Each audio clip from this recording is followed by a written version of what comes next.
एक बार की बात है, एक गांव में एक बूढ़ा आदमी रहता था। वह बूढ़ा आदमी अपने बेटे से बहुत परेशान था, क्योंकि उसका बेटा बहुत ही नालायक था।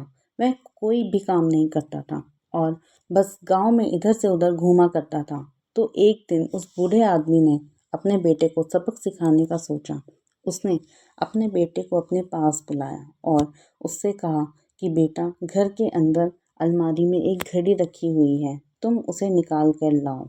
लड़का घर के अंदर गया और उस घड़ी को बाहर निकाल कर लाया। फिर उसके पिता ने उससे कहा कि अब तुम एक काम करो, इस घड़ी को अपने साथ बाजार में लेके जाओ और जितने लोग भी तुम्हें मिलेंगे सबसे तुम इस घड़ी की कीमत पूछ कर आना। अब वो लड़का उस घड़ी को लेके बाजार चले गया। उसने बाजार में सभी लोगों से उस घड़ी की कीमत पूछी। किसी ने उस घड़ी की कीमत 500 बताई, किसी ने 1000, तो किसी ने 800। सभी लोगों ने उस लड़के को उस घड़ी की कीमत अलग अलग बताई और कई लोगों ने एक जैसी। वह लड़का अपने पिता के पास वापस आया और उसने उनसे कहा कि पिताजी, सभी लोगों ने इस घड़ी की कीमत अपने हिसाब से बताई। किसी ने 500, किसी ने 1000, तो किसी ने 800। अब उस बूढ़े आदमी ने अपने बेटे से कहा कि बेटा, ठीक है, घड़ी को तुम अलमारी में रख दो और जाओ।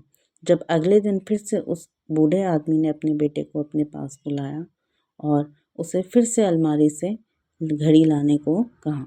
लड़का फिर जाता है और अलमारी से घड़ी निकाल कर लाता है और अब उस बूढ़े आदमी ने अपने बेटे से कहा कि बेटा, जाओ और आज तुम इस घड़ी के अंदर जो समय चल रहा है उसकी कीमत पूछ कर आओ।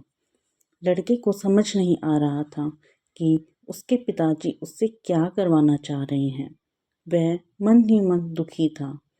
फिर से घड़ी को लेकर बाजार में चला जाता है और सभी लोगों से उस घड़ी के अंदर जो समय चल रहा था उसकी कीमत पूछता है। लोगों को लगता है कि इस लड़के की मानसिक स्थिति ठीक नहीं है। कल यह घड़ी की कीमत पूछने आया था और आज समय की बहुत से लोगों ने उसे भगा दिया और कुछ लोग उस पर हंसने लगे। अब लड़का परेशान हो जाता है और सोचता है कि यह मेरे साथ क्या हो रहा है।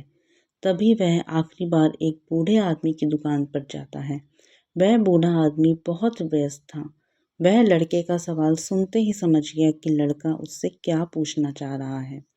उस बूढ़े आदमी ने अपना कुछ समय निकालकर लड़के से कहा, बेटा, यह जो समय है ना, जिसकी तुम कीमत पूछ रहे हो, इसकी कोई कीमत नहीं लगा सकता है। तुम करोड़ों रुपए देकर भी अपनी जिंदगी को एक सेकंड वापस नहीं ला सकते हो। इसलिए इस टाइम का सही उपयोग करो। टाइम की एक अच्छी बात है और एक बुरी बात है। बुरी बात यह है कि टाइम गुजर जाता है और अच्छी बात यह है कि तुम उसे किन चीज़ों में गुजारते हो, यह तुम्हारे हाथ में होता है।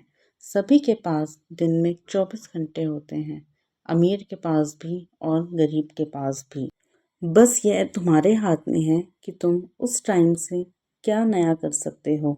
तो अपने एक एक पल का हिसाब रखो कि तुम उन्हें किन चीज़ों में उड़ा रहे हो। उस बूढ़े आदमी की बात सुनकर उस लड़के की आंखें खुल सी गईं, मानो उसमें एक बड़ा बदलाव आ गया हो। और फिर वह अपने पिताजी के पास उस घड़ी को लेकर गया और उन्हें सारी बात बताई। और उस दिन के बाद से उस लड़के की ज़िंदगी मानो बदल गई हो। दोस्तों, कहते हैं कि टाइम सबके लिए फ्री है, लेकिन वह अमूल्य है, वह कीमती है। तुम उसे खरीद नहीं सकते, लेकिन तुम उसे इस्तेमाल कर सकते हो। तुम उसे रख नहीं सकते हो, लेकिन तुम उसे खर्च कर सकते हो। और अगर एक बार तुम इसे गवा देते हो तो तुम कभी भी वापस नहीं पा सकते हो। तो अपने टाइम का सही उपयोग करो। धन्यवाद।